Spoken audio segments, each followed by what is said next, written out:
American Food Paradox. Today we're looking at how a nation with absolutely immense agricultural wealth somehow still leaves millions of its people hungry and undernourished. The central question we're exploring today is this: could a wealthy country guarantee enough safe, nutritious food for everyone? If so, what exactly is preventing it from doing that right now? We're going to examine the entire food ecosystem to find out. Think about this staggering reality for a second. In 2024, 47.9 million individuals experienced food insecurity. That represents roughly 18.3 million households. This is happening despite the United States producing agricultural yields sufficient to feed its population several times over. Resolving this crisis is not a challenge of raw supply. Instead, it is a massive structural coordination failure. What does food insecurity actually mean on the ground? The data shows that it exists along a sliding scale of hardship. About 86.3% of households are considered food secure. For the rest, it breaks down into two main categories. First, we have low food security, which affects about 8.3% of households. This means the quantity of food might be sufficient, but its quality, variety, and nutritional value are severely compromised. At the bottom, we have very low food security, affecting 5.4% of households. This is where it becomes especially difficult. Food intake is directly reduced, and normal eating patterns are repeatedly disrupted because there simply is not enough money. To understand this systemic coordination failure, we're going to trace the food pipeline step by step. We'll cover manufacturing and regulatory gaps, retail monopolies and access, affordability and safety nets, ultra-processed foods and health, and finally, the creation of a national strategy. Section 1, Manufacturing and Regulatory Gaps. Let's start at the top of the supply chain. Have you ever wondered why food in the United States is regulated so differently from food in Europe? It is a stark contrast. In the European Union, the European Food Safety Authority uses what is called the precautionary principle. Basically, an additive must be explicitly proven safe before it can enter the market.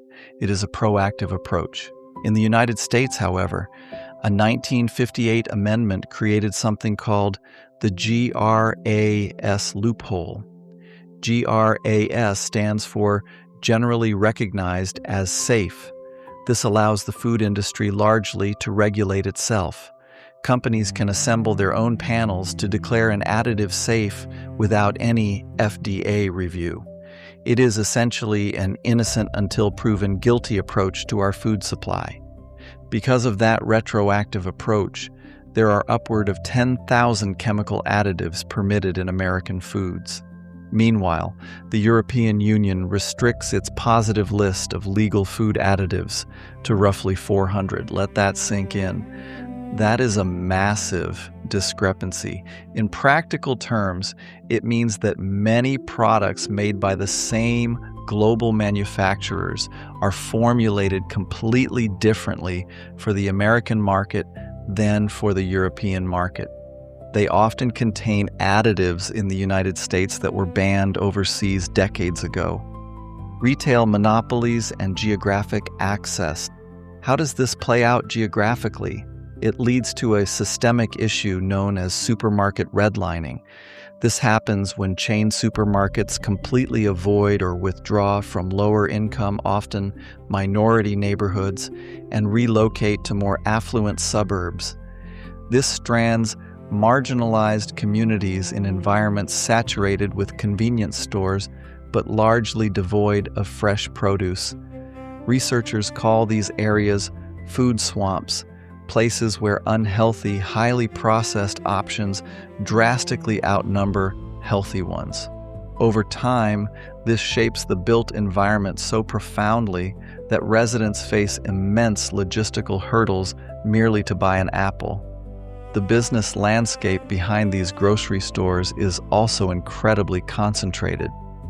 Consider the recent Federal Trade Commission injunction against the proposed $24.6 billion Kroger-Albertsons merger. This highlighted how retail monopolies can potentially reduce consumer choice, increase prices, and affect unionized grocery labor.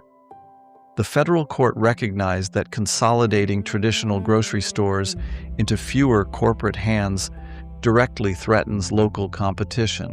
When there is only one major player in town, prices rise and access, particularly in marginalized areas, often declines. Affordability and safety nets. Once food reaches a neighborhood, the next hurdle is whether families can afford it.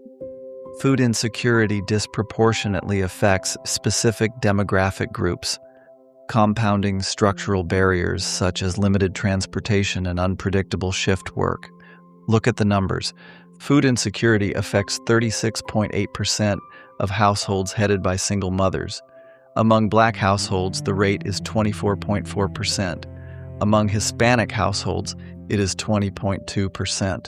When low wages, chaotic work schedules, and a lack of nearby supermarkets are combined, buying and preparing fresh food becomes incredibly difficult and sometimes impossible for these families.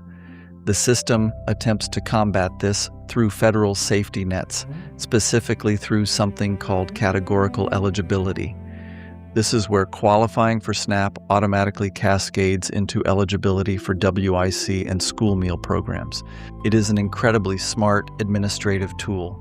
By streamlining the process, families do not have to navigate a complicated maze of paperwork for every different program. Studies consistently show that these in-kind benefits are vital. Providing food assistance frees household income for rent, utilities, and transportation, effectively lifting millions of families out of the deepest levels of poverty. Ultra-processed foods and health. What happens when this entire pipeline primarily delivers ultra-processed foods directly to consumers?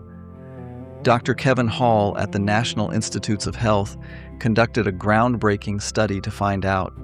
He compared two diets side by side using the same individuals. Researchers carefully matched both diets for nutrients, calories, sugar, fiber, and fat to identify the potential root cause of diet-related disease. Participants spent 2 weeks eating the ultra-processed diet and 2 weeks eating the unprocessed diet. Although the meals looked completely different, such as oatmeal and blueberries compared with tater tots and turkey bacon, they were carefully balanced to appear identical on paper. Participants were told they could eat as much or as little as they wanted. Here is the remarkable part.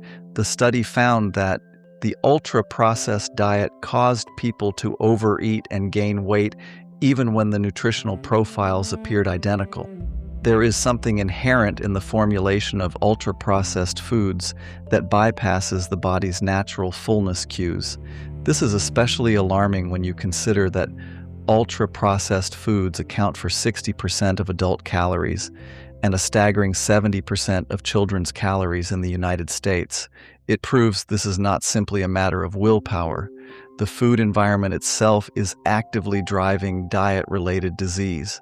As a medical response to this problem, some healthcare systems are trying something innovative. They are turning to produce prescriptions. This literally involves doctors prescribing funds for fresh fruits and vegetables to improve diet quality. In evaluated programs, patients receive a monthly stipend, sometimes ranging from approximately $43 to $112, specifically earmarked for fresh produce. This directly addresses the affordability barrier at the retail level. It treats food as medicine, proactively managing health before diet-related diseases require far more expensive medical treatments. Building a national strategy. Unlike Brazil's successful Fome Zero or Zero Hunger program, the United States lacks a comprehensive right-to-food strategy. Massive structural obstacles stand in the way. According to the research, these barriers include intense corporate lobbying power, which has been strengthened by rulings such as Citizens United. There is also a heavy cultural reliance on charitable food banks to place a temporary bandage on the problem, rather than establishing a guaranteed public right to food. On top of that, we are witnessing a weakening of our data systems, including the recent termination of the USDA's annual food insecurity report. It becomes difficult to solve a crisis when it is becoming harder even to track its scale. That leaves us with one final provocative thought to consider. If the farms are full and the grocery stores are stocked, yet 48 million people are struggling to eat, are we facing a lack of resources, or are we simply facing a lack of coordinated policy? Thank you so much for joining me. Keep questioning the systems around you, and as always, keep learning. Thank you for watching. Remember, you are worth the time it takes to slow down, listen within, and care for yourself. If you found this helpful, please subscribe for more mindful insights. Until next time, take gentle care of yourself.